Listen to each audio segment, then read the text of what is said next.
나의 지성소에 들어가 보좌하며.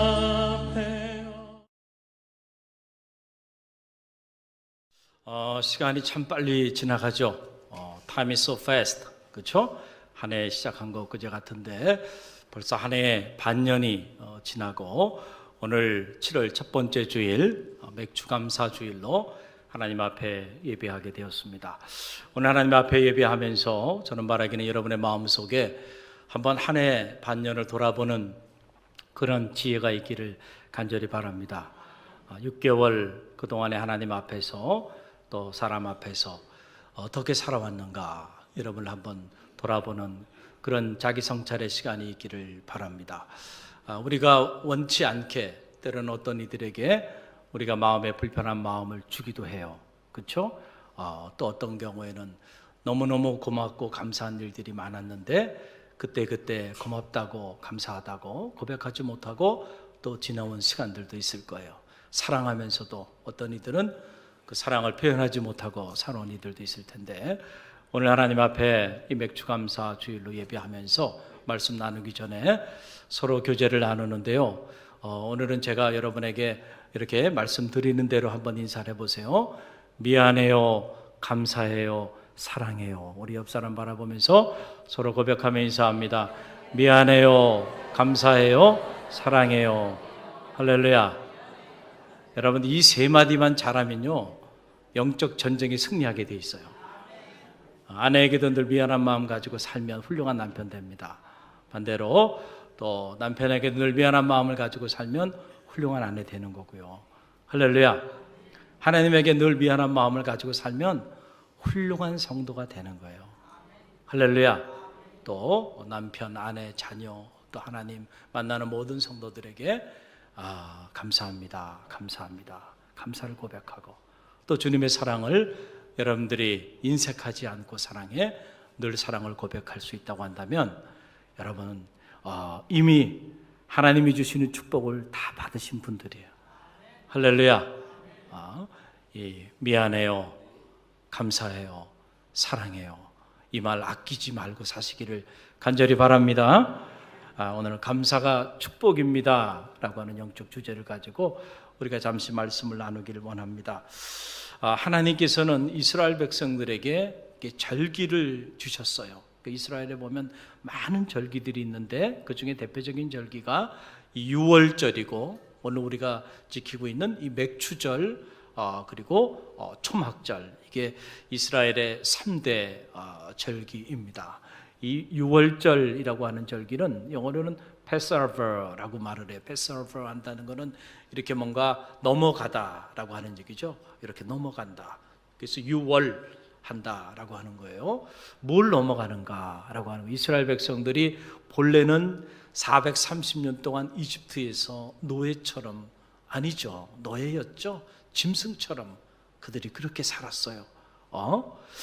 그런데 하나님께서 그들의 울부짖는 그 소리를 들으시고 모세라고 하는 주의 종을 보내서 그들을 해방시켜 주시고 구원하여 주십니다. 우리는 그 사건을 출애굽, 엑소더스라고 말을 하죠.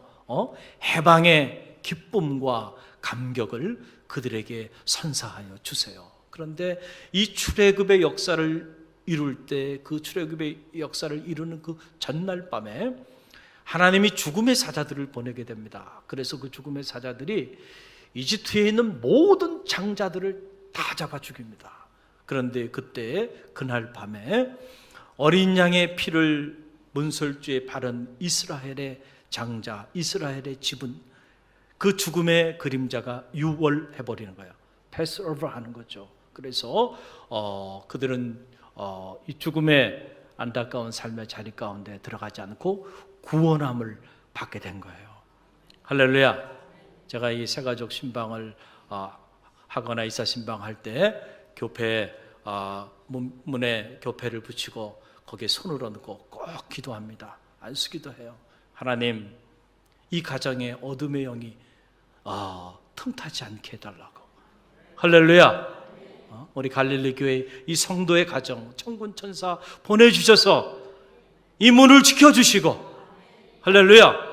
이곳에 드나드는 모든 이들이 복되게 하시고 이곳에 드나드는 모든 이들이 하나님의 영광을 돌리는 복된 자녀들 되게 해달라고 기도하거든요. 6월 얼마나 놀라운 은혜예요, 여러분. 그래서 6월절을 통해서 이스라엘 백성들이, 사람은 망각의 존재이기 때문에 시간이 지나면 다 잊혀져 버려요. 이 엄청난 은혜를 받은 거예요. 사실은 그때 다 죽었어야 되는데, 그런데 하나님이 구원하여 준 거잖아요. 할렐루야. 그러니까 너희가 출애굽의 이 감격적인 해방의 날, 구원의 날, 하나님 너희에게 어떤 은총을 베풀어 줬는지를 잊지 말고 살으라는 거예요. 그래서 이 6월절이라는 절기를 지키게 한 거죠. 또 하나는 맥추절이에요. 오늘 우리가 지키는 맥추절인데, 이 맥추절은 6월절 지나서 7번째 되는 그 주간에 지키게 되는데, 밀이나 보리를 이렇게 농작을 해서 첫 추수, 첫 열매를 거두었을 때 그 첫 열매를 주신 하나님의 은혜에 감사하면서, 감격하면서, 농사는 우리가 졌지만은, 그러나 여러분, 비를 주시고 햇빛을 주시고, 그리고 우리가 농사 짓는 그 씨앗에 생명력을 부어주셔서 이렇게 추수를 하게 하신 것이 다 하나님의 은혜이죠. 하나님이 하신 일들이죠. 할렐루야.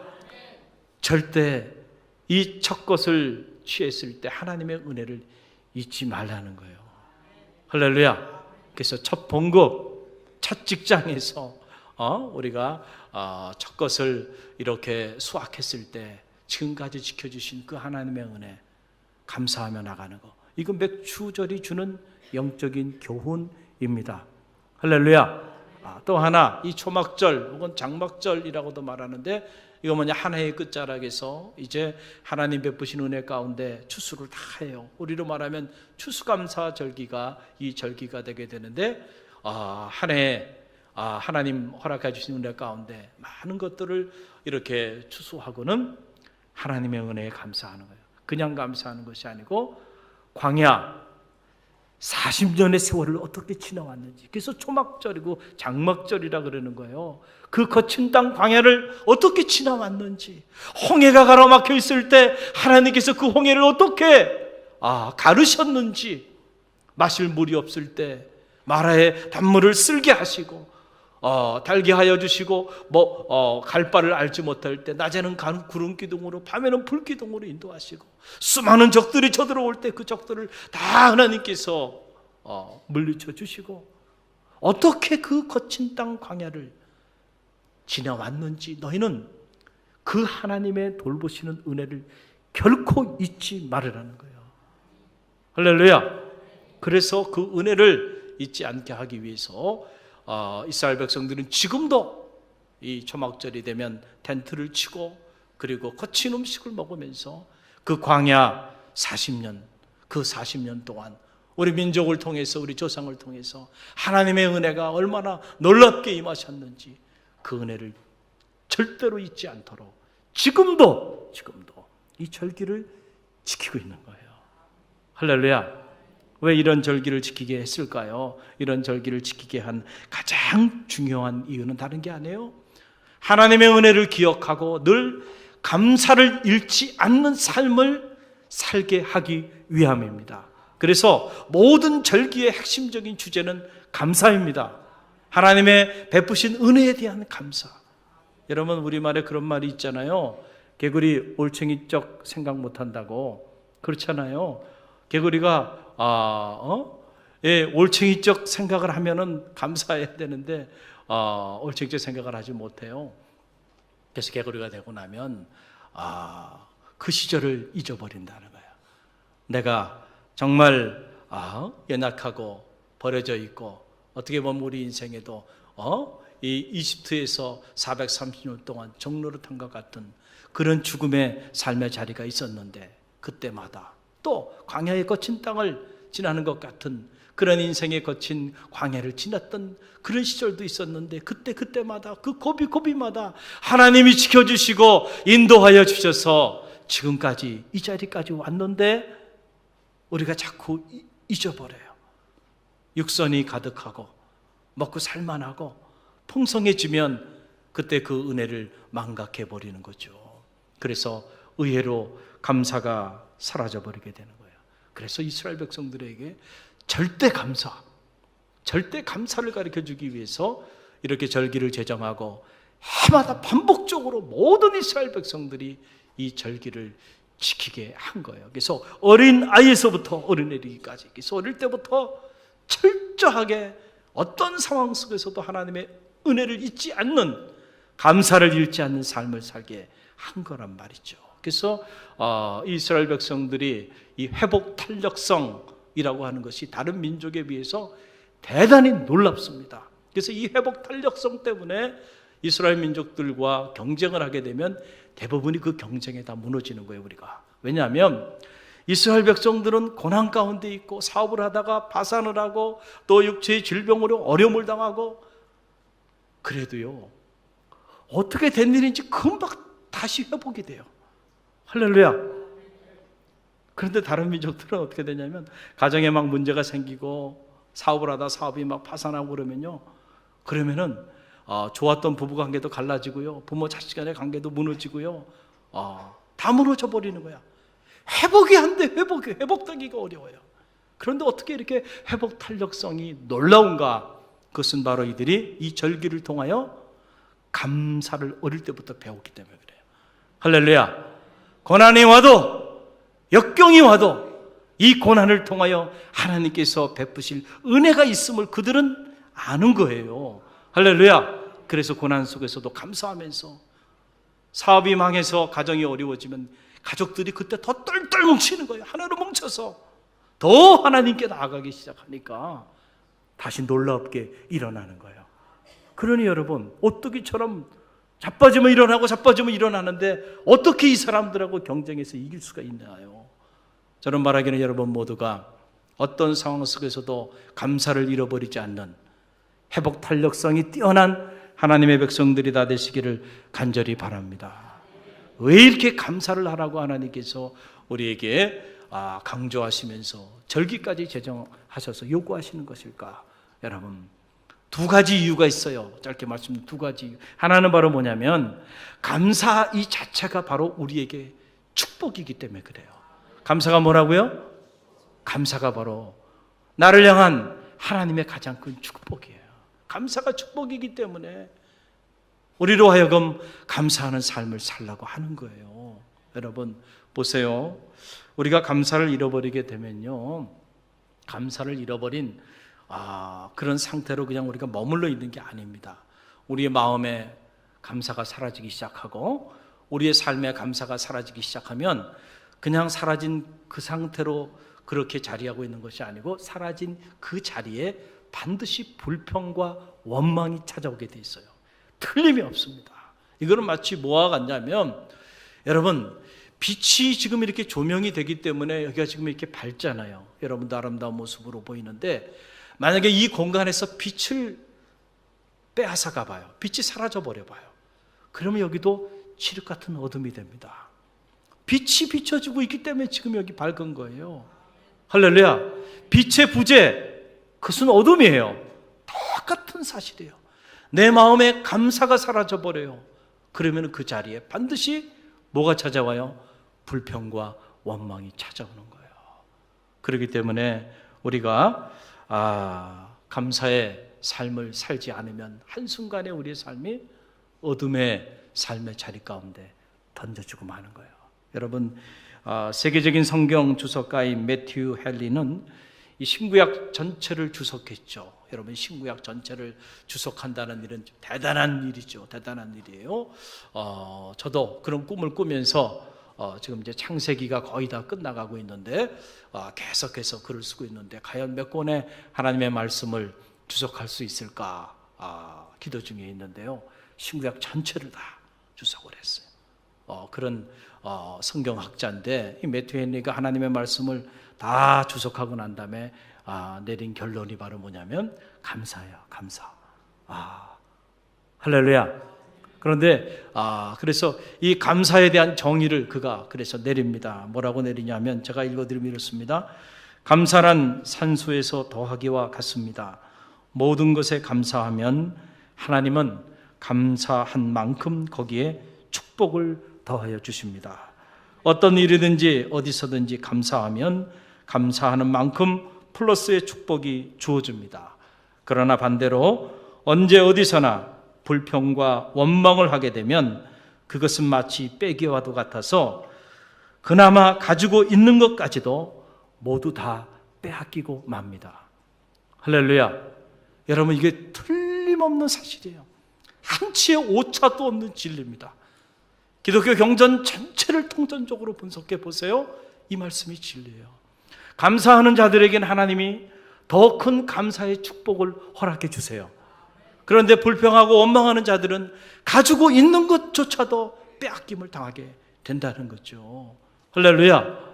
어려운 가운데서도, 이해되지 않는 삶의 자리 속에서도요, 우리가 감사하며 나가게 되면 그런 사람들은요, 반드시 살 길이 열립니다. 축복의 문이 열리게 돼 있어요. 그런데 입에 불평과 원망을 달고 사는 사람들은요, 열렸던 축복의 문도 닫혀버려요. 할렐루야. 여러분 보세요. 이게 영적인 세계뿐만 아니고요, 우리의 일상의 삶의 자리 속에서도 그대로 적용이 되는 진리죠. 여러분 보세요. 맨날 불평하고 원망하며 사는 사람하고 늘 주어진 삶에 대하여 감사하면서 그렇게 긍정적으로 자기 삶을 프리헨션하면서 그렇게 나가는 사람하고, 여러분 어떤 사람이 쓰임받을 수 있겠어요? 어떤 사람이 행복한 삶을 사나요? 어떤 사람이 능력 있는 삶을 사나요? 보세요. 불평하고 원망하는 사람은요, 불평하면서 원망하면서 너무너무 행복한 삶을 살아가는 사람 보셨나요? 있을 수가 없어요. 직장에서도요, 늘 뒤에서 불평하고 원망하는 사람은요, 결국은 쓰임받기 어려워요. 쓰임받기 어려워. 그러나 어려운 가운데서도 감사하면서요, 자기에게 주어진 일에 대하여 최선을 다하며 사는 사람은요, 쓰임받게 되고요, 사랑받게 되고요. 할렐루야. 길이 열리는 거예요. 살 길이 열리는 거예요. 살 길이 열리는 거예요. 여러분 보세요. 제가 한 예를 들어드릴게요. 기독교 경전 전체에 이와 똑같은 예가 오차 없이 나오고 있는데, 제가 한 예만 여러분에게 들어 설명을 해드리겠어요. 민수기 21장 4절로 9절 말씀 보게 되면 제가 설명을 해드립니다. 민수기 21장 4절로 9절 말씀 보게 되면 어떤 이야기가 나오냐면 불뱀과 노뱀 이야기가 나와요. 한번 따라해보세요. 불뱀과 노뱀. 불뱀과 노뱀 이야기가 나오는데, 이 이야기의 배경은 어떻게 되냐면, 하나님이 이제 이스라엘 백성을 출애굽시키셨어요. 해방의 기쁨을 그들에게 허락해 주시고 모세를 통해서 그 백성을 하나님이 이제 인도하시는데, 저 홍해길을 따라 에돔 땅 쪽으로 이렇게 우회해서 나아가도록 길을 인도해 주시는데, 그 에돔 땅을 우회하는 그 과정에서 성경에 보게 되니까 어떻게 표현되냐면, 백성들이 마음이 상하였다, 이렇게 표현되어 있어요. 마음이 상하였다. 요즘 우리말로 말하면 뭐예요? 마음에 상처를 입었다 라고 하는 거예요. 왜 마음에 상처가 됐을까, 이 사람들이? 그 이유가 나와요. 그 땅이 너무 거칠어서 그래요. 너무 거칠었어. 왜 우리를 이 거친 땅으로 인도하였는가? 여기는 마실 물도 넉넉하지 않고 먹을 음식도 충분하지 않은 이 거친 땅으로 왜 우리를 이곳으로 인도하였을까? 그래서 이스라엘 백성이 정확하게 두 대상에게 불평과 원망을 토로합니다. 그게 바로 누구냐면 하나님과 모세예요. 하나님과 모세에 대하여 불평하고 원망하기 시작하는 거예요. 그러면서 뭐라고 말하냐면, 차라리 우리를 애굽에 내버려뒀으면 낫을 텐데 왜 애굽에서 우리를 인도해서 이곳에서 지금 죽게 하느냐? 그러면서 하나님을 원망하고 주의 종을 원망하기 시작해요. 참 기가 막힌 일이죠. 불과 얼마 전만 해도 이 해방의 기쁨 속에서 감사하며 감격하며 하나님을 찬양하고 노래했던 사람들이 한순간에 페이지가 바뀐 거예요. 그들이 생각하기에 환경을 보니까 너무 열악한 환경으로, 아마도 그들의 마음속에 하나님께서 좀 탄탄대로를 쫙 열어주시고 뭔가 그들로 하여금 꽃길을 걸어갈 수 있도록 그렇게 하실 거라고 하는 익스펙테이션이 있었겠죠. 마음에 그런 기대가 있었을 텐데 그 기대에 부응하지 않은 거예요. 어떻게 이렇게 거친 땅으로 우리를 인도해? 그러면서 마음에 불평, 원망, 이런 마음들이 그들의 마음속에 찾아오기 시작했어요. 그러니까 성경을 보니까 그때 불평하고 원망했던 사람들은 하나님이 불뱀을 보내가지고 그 뱀에 물려 다 죽게 만들었다는 거예요. 불평과 원망이 이렇게 무서운 거예요. 할렐루야. 그 모습을 보고 모세가 통곡합니다. 그러면서 하나님 앞에 나가서 중보기도 합니다. 하나님 불쌍히 여겨달라는 거예요, 이 백성을. 그러면서 이 백성이 하나님께 원망하여 범죄하였으니 이 백성을 좀 구원해 달라고 그렇게 기도해요. 여러분, 그 내용이 민수기 21장 7절에 나오는데요. 민수기 21장 7절 함께 읽어봅니다. 백성이 모세에게 이르러 말하되 우리가 여호와와 당신을 향하여 원망함으로 범죄하였사오니 여호와께 기도하여 이 뱀들을 우리에게서 떠나게 하소서. 아멘. 참 이 내용을 보게 되면 여러분 보세요. 우리가 여호와께 원망하여 뭐 하였다는 거예요? 뭐 하였다는 거예요? 범죄하였다. 그러니까 죄라고 하는 것은 다른 것이 아니에요. 죄라고 하는 것은 하나님의 은혜를 잃어버리고 불평과 원망을 하게 되면 바로 그러한 삶의 모습 자체가 하나님 앞에는 뭐가 된다는 거예요? 이게 죄가 되는 거예요. 여러분, 우리는 생각하기에 아니 뭐 불평하고 원망하는 게 죄가 돼. 그거 죄인 줄 모르고 사는 사람들이 있어요.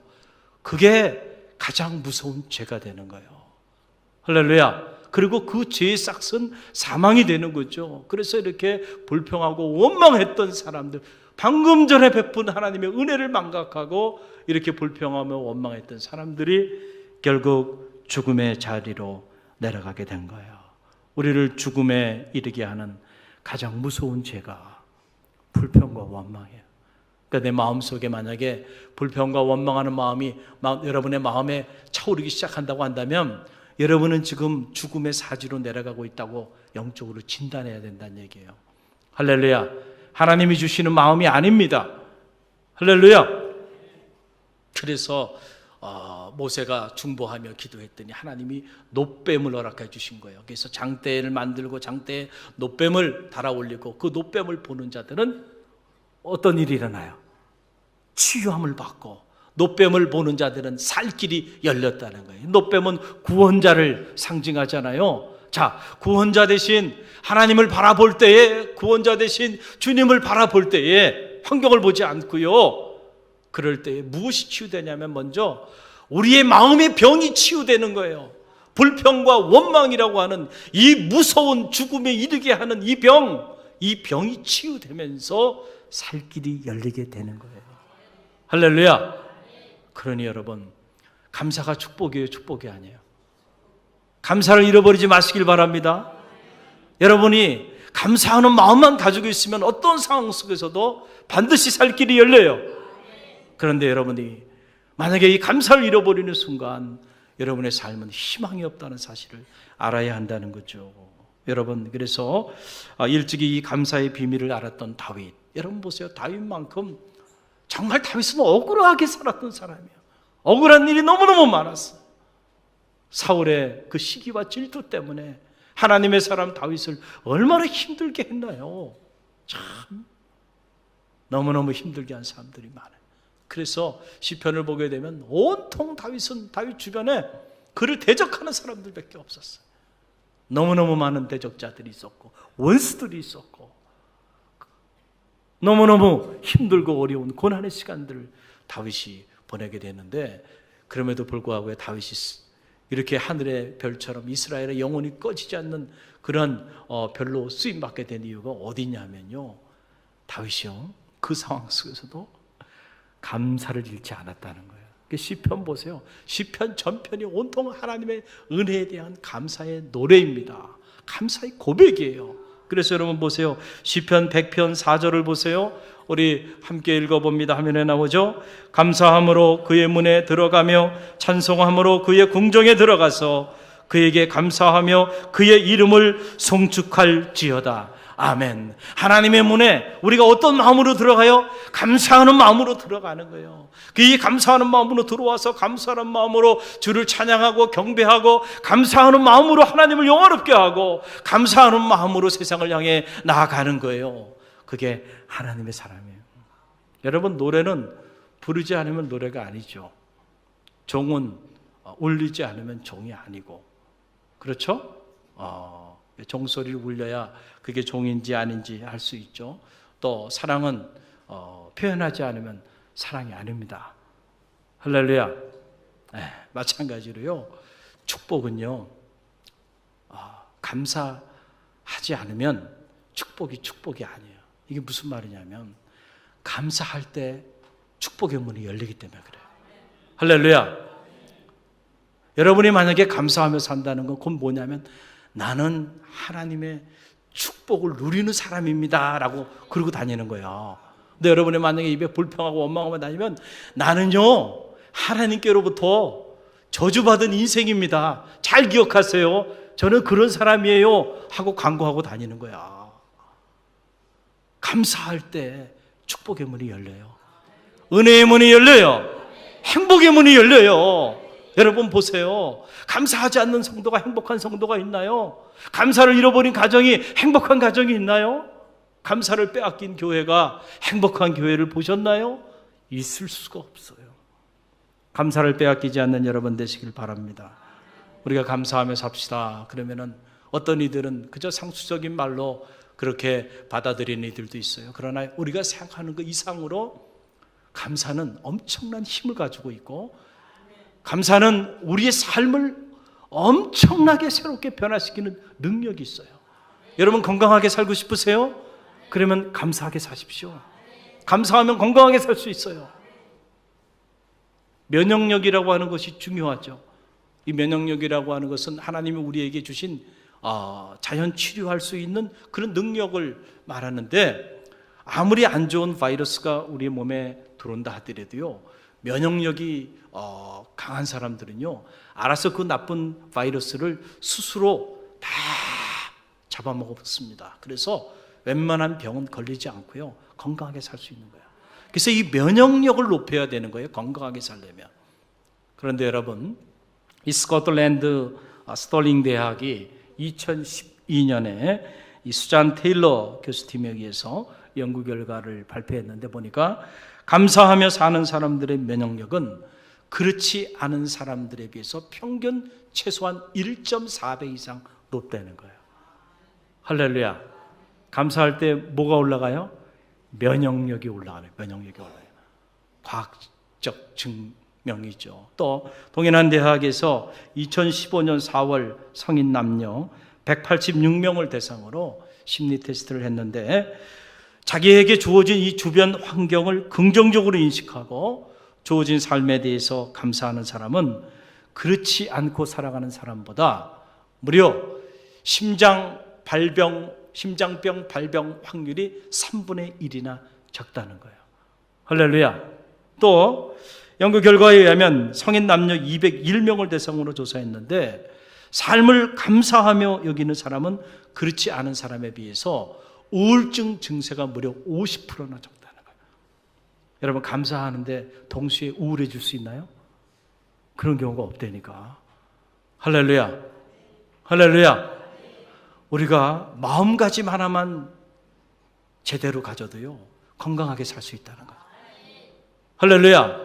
특별히 우리가 감사하며 살 때 우리의 건강한 삶뿐만 아니고요, 마음도 건강해지고 우리의 영혼도 건강해지는 이런 전인적인 축복을 감사를 통해서 다 받게 되는 거예요.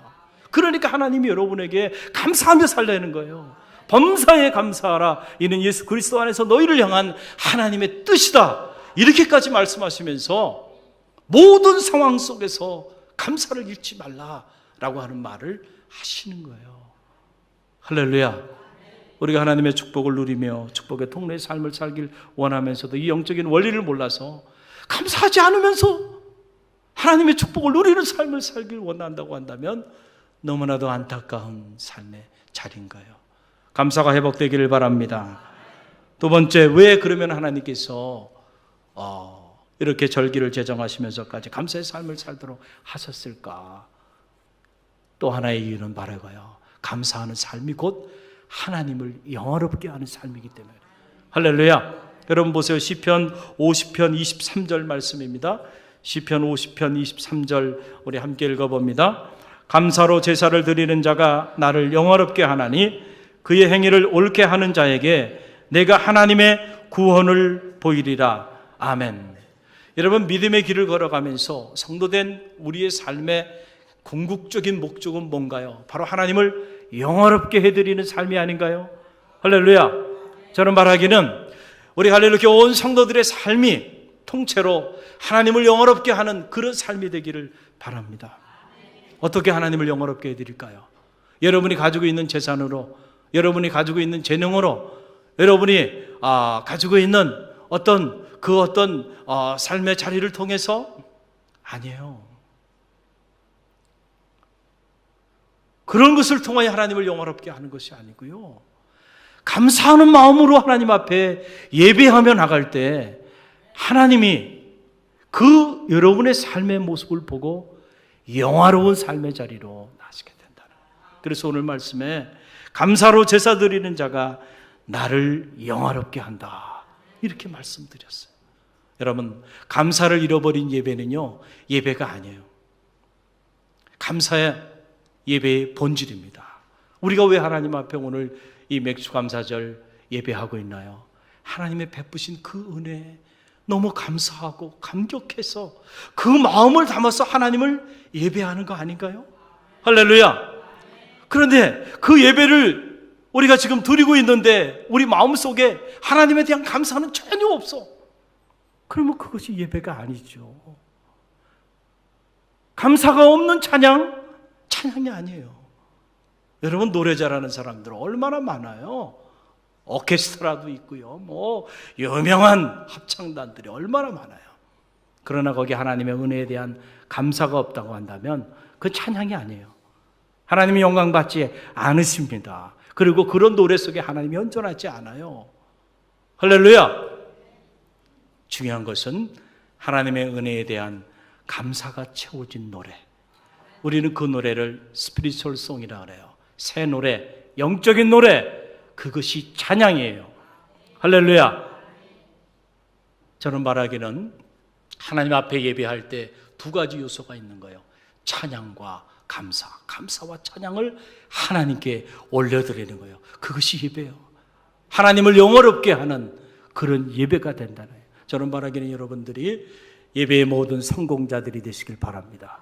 예배에 성공해야 여러분의 인생에 성공할 수 있어요. 한 번의 예배를 드려도 감사하는 마음으로 감격하며 겸손히 하나님을 향하여 여러분들이 예배하며 나갈 때 하나님 그 예배를 받으시고, 그런 예배자를 오늘 하나님은 찾으시고, 그런 예배자를 통하여 하나님이 영광 받으시고, 그런 예배자를 통하여 하나님은 그들에게 하나님의 구원을 보여주시겠다라고 하는 그런 말씀이에요. 여러분, 또 한번 봅시다. 시편 69편 30절에 31절 말씀을 보세요. 우리 함께 읽어봅니다. 내가 노래로 하나님의 이름을 찬송하며 감사함으로 하나님을 위대하시다 하리니 이것이 소 곧 뿔과 굽이 있는 황소를 드림보다 여호와를 더욱 기쁘시게 함이 될 것이라. 아멘. 여러분, 19세기는 천재들의 세기예요. 인류 역사에 있어서 이 19세기만큼 천재들이 대거 이렇게 등장했던 세기가 또 없습니다. 그 19세기 대표적인 지성인 중에 하나가 천재 철학자 임마누엘 칸트라고 하는 그런 대철학자죠. 임마누엘 칸트가 인간이 추구하는 최고의 덕목이 무엇이냐? 그것은 바로 하나님을 기쁘시게 해드리는 것이라 그랬어요. 그래서 칸트 철학의 요지는 어떻게 하면 인간이 하나님을 가장 기쁘시게 해드릴 수 있을까? 거기에 있는 거예요. 칸트가 말하는 도덕률이라는 것은 다른 것이 아니에요. 이 거룩한 법을 통하여 어떻게 하나님을 우리가 기쁘시게 해드릴 수 있을까? 할렐루야. 어떻게 우리가 하나님을 기쁘시게 해드릴 수 있겠어요? 감사함으로 하나님을 기쁘시게 해드릴 수 있다는 거예요. 그래서 오늘 말씀 보게 되면 소 곧 뿔과 굽이 있는 황소를 드림보다 여호와를 더욱 기쁘시게 함이 될 것이라. 무엇이요?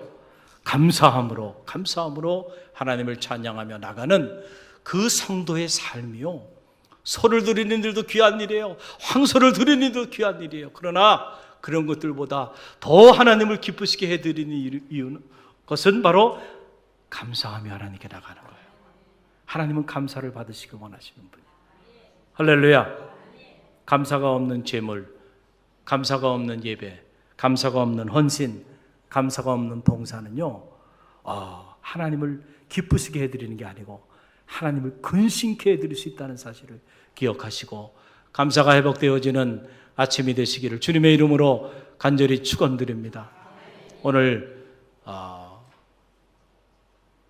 6개월의 삶이 이제 지나고 또 다른 반년이 시작되어지는데 백주감사 주일로 보내면서 여러분이 여러분 마음을 한번 들여다보세요. 여러분의 마음에 정말 하나님의 은혜에 대한 감사가 막 복받쳐 올라오나요? 여러분의 삶에, 가정에 막 감사가, 여러분이 섬기는 부서에 여러분 감사가 막 흘러 넘치나요? 그렇지 않죠? 왜 그럴까요? 감사는 그렇게 막 흘러 넘치는 게 아니에요. 이렇게 귀한 감사, 우리가 마땅히 누리며 살아야 되는데, 여러분, 자연인으로 가만히 내버려두면요, 우리의 삶은 감사로 채워지는 게 아니고요, 근심과 걱정과 염려와 불안과 두려움과 불평과 원망으로 가득 차게 돼 있어요. 영적 전쟁이에요. 할렐루야. 가만히 있으면 막 감사가 막 올라오는 게 아니에요. 하나님께 가까이 하십시오. 할렐루야. 하나님께 가까이 하면 가까이 할수록 우리의 삶의 자리 속에서 나올 수 있는 최고의 아름다운 고백은 감사합니다. 그래서 하나님을 가까이 하는 자들이 간증을 하게 되죠. 그 간증의 내용은 뭐예요? 처음부터 끝까지 감사해요. 하나님이 나와 이렇게 함께 하셨더라고, 내가 이렇게 어렵고 힘든 가운데서도 내가 하나님께 가까이 나아가니까 하나님이 나에게 이렇게 역사하셨노라고 감사하는 거 아닙니까? 간증이 다른 게 아니잖아요. 감사의 고백이 나와요. 그러나 여러분, 하나님께로부터 점점 영적으로 멀리 여러분 떨어져 나가 보세요. 그때부터 여러분의 마음속에는 여러분 감사가 사라지고요, 불평과 원망이 채워지기 시작하는 거예요. 이건 뭐와 같으냐 하면, 아주 추운 겨울에 모닥불을 피워놨는데 그 모닥불 가운데로 가까이 가면 우리의 몸이 따뜻해지는데, 아무리 모닥불 피워놨어도요, 점점 멀리 떨어지면요, 혹한의 추위를 경험하게 되는 것과 똑같은 이치입니다. 사랑하는 성도 여러분, 감사가 회복되기를 간절히 바랍니다. 오늘 이 아침에 하나님 앞에 예배하면서 혹시라도 여러분이 아직 감사가 회복되지 않은 이들이 있다면, 하나님 감사가 회복되게 하소서.